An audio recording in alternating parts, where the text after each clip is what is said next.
Hi అండి. నేను ఇప్పుడు మీకు 2 ఐటెమ్స్ చూపిస్తాను. ఫస్ట్‌ది వచ్చేసి ఐరన్ బాక్స్ అనమాట. ఇది అమెజాన్‌లో ఆర్డర్ పెట్టాను. ఇది 500 చేంజ్ పడింది. ఇదేంటంటే అడ్జస్టబుల్ అంటే సిల్క్, కాటను ఇలా మనం ఏ క్లాత్‌కైతే ఐరన్ చేస్తున్నామో అలా మనం అడ్జస్ట్ చేసుకొని ఐరన్ చేసుకోవాలి.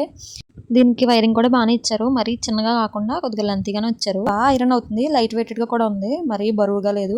ఇదేంటంటే స్విచ్ అది ఎంత హీట్ అవ్వాలో అంత హీట్ అయ్యి దానికి హీట్ సరిపోయిన తర్వాత ఆ లైట్ అనేది ఆఫ్ అయిపోతది. అప్పుడు మనం ఐరన్ చేసుకోవచ్చు. మరీ ఎక్కువ ఓవర్ హీట్ అయిపోయి క్లాత్ కాలిపోతది అనే భయం ఉండదు. నెక్స్ట్ ఇంకోటొచ్చేసి వెయిట్ మిషన్ అనమాట. ఇది 180 కేజీస్ వరకు వెయిట్‌ని కంట్రోల్ చేస్తది. ఇది గ్లాస్ వచ్చింది. గ్లాస్ 2 బ్యాటరీస్ ఏసి దీన్ని మనం యూజ్ చేయొచ్చు. గ్లాస్ థిక్‌గానే ఉంది. అది మనం ఎక్కితే విరిగిపోతది అని ఏమి ఉండదు. 180 కేజీస్ వరకు అది కంట్రోల్ చేయగలుగుతది. డిజైన్ కూడా బాగుంది కదా! Black and white. వెయిట్ అనేది ఎంత పెరుగుతున్నాం, ఎంత తగ్గుతున్నాం అనేది తెలియడానికి ఇది బాగా హెల్ప్ అవుతది. ఈ 2 ఐటెమ్స్‌లో మీకు ఏది కావాలన్నా లింక్ అని కామెంట్ చేయండి. Bye bye.